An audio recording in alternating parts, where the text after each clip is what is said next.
Hello, I'm Richard Raffan.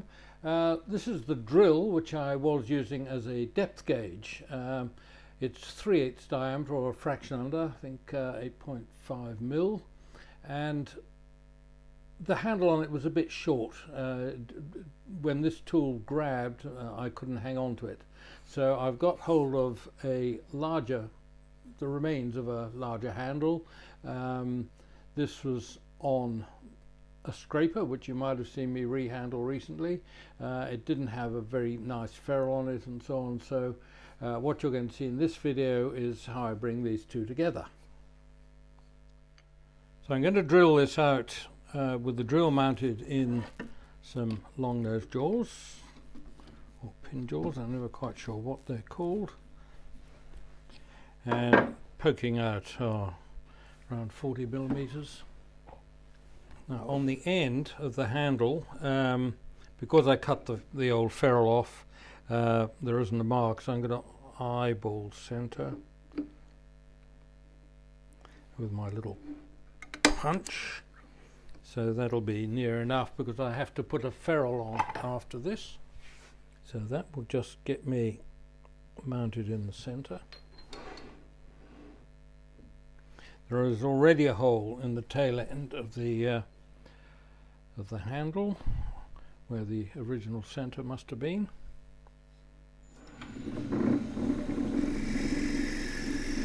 Right, so I just wind that on.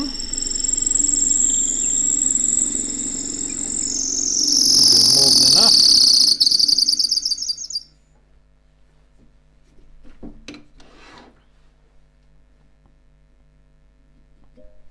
So that is the hole I've got, which is the size of the drill, so the drill will just need sticking into that, but not yet, because first I've got to get a ferrule on. And I'm going to do all that in this job. Oh dear. A bit lazy, don't really want to take the chuck off. Don't need to adjust the yet, so that'll be that. I need a ferrule. Right, so for a ferrule I've got a bit of copper pipe and just need to measure that.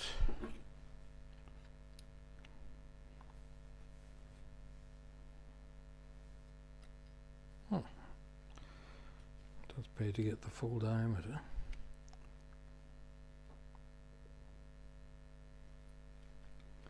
Now these jaws are rounded over so that I can just push this over the wood. Just gauge it roughly where it is by eye. This is a 1-inch skew chisel. Going to use it as a peeling cut.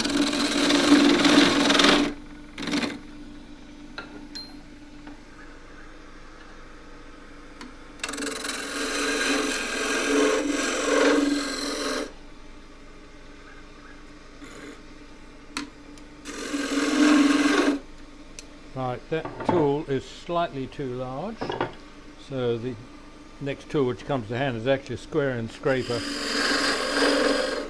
just use that as a peeling cut.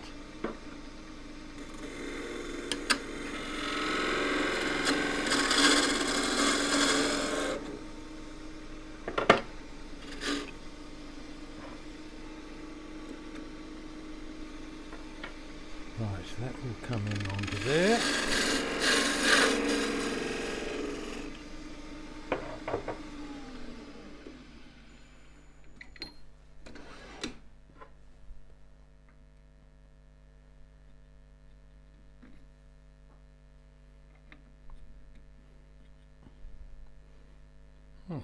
Can go on a little bit further.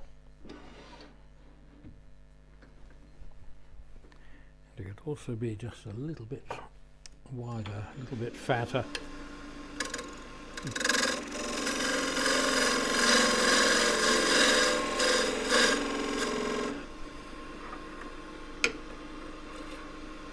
And I'll just make this slightly longer as well so you can see how to get rid of surplus timber.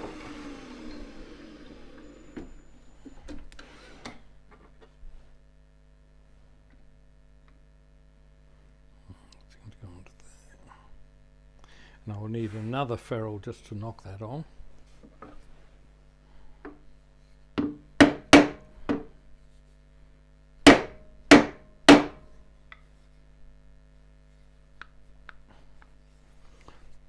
I'll need pliers to get that off.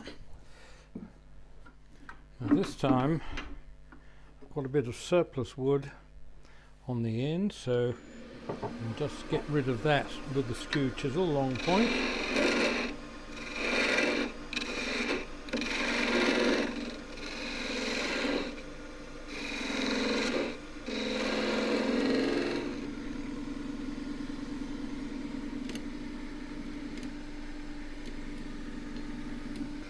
As you cut down towards the conical centre, you have to wind it in,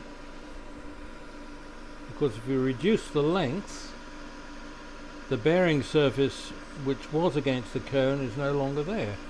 So you have to move the tail centre in. Now that will do me there. And this now gets turned around and goes into the chuck. Well, actually, before I do that, I'm just going to, it does look a bit ragged, that. I'm just going to get at that with some power sanding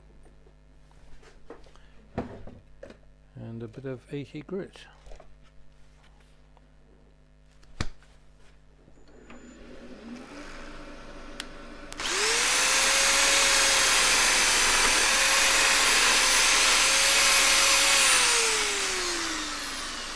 A nice bright new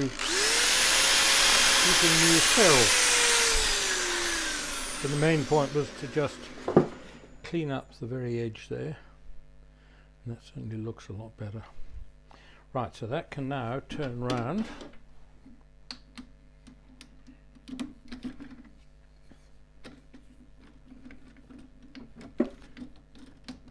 and only gripping about 1/4 inch of the ferrule.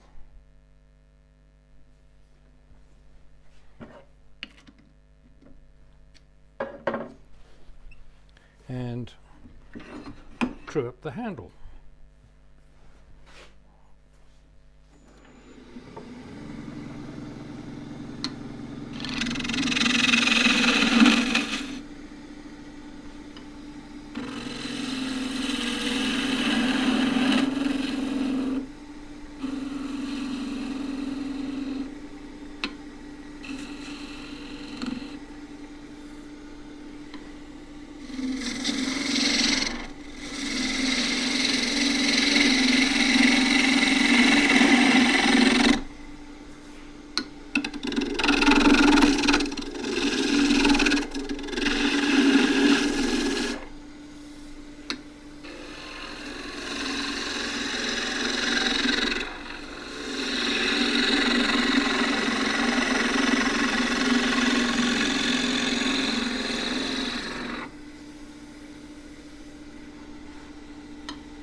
Lump there.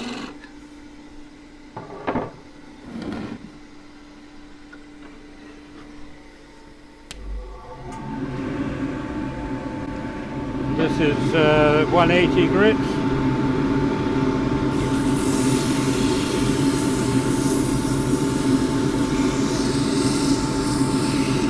Oh, now there were 2 grooves at the end before. One looked at it, vanished a bit. Just redo that.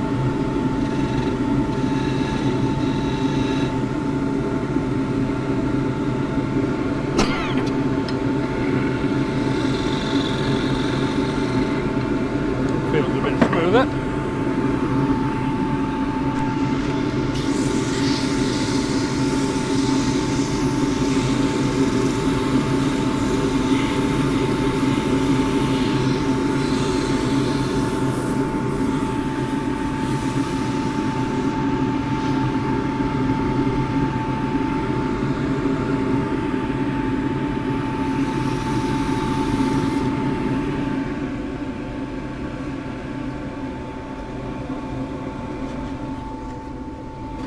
A bit of 240 grit.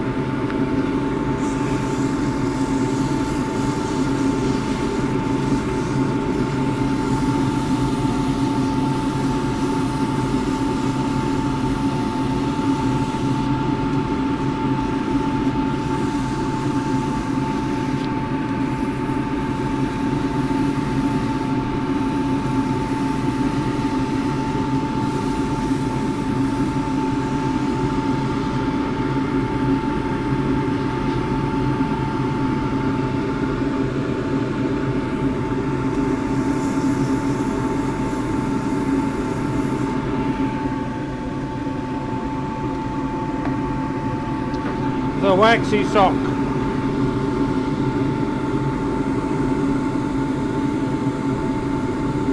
You'll notice I'm holding the ends of this sock, I'm not wrapping it around my fingers.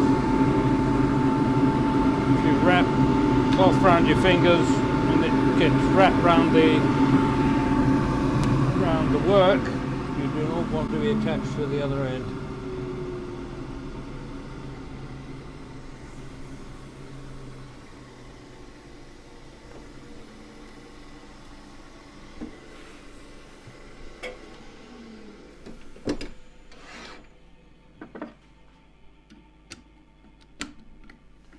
Right, so it's more to grip, and then this already has a little spike on the end. I ground it so it's a sharp point, so that goes into there.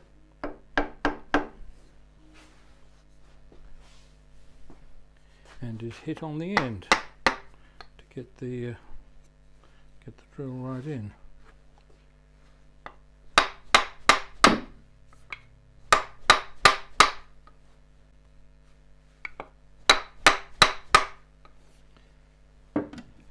That's it, one depth drill.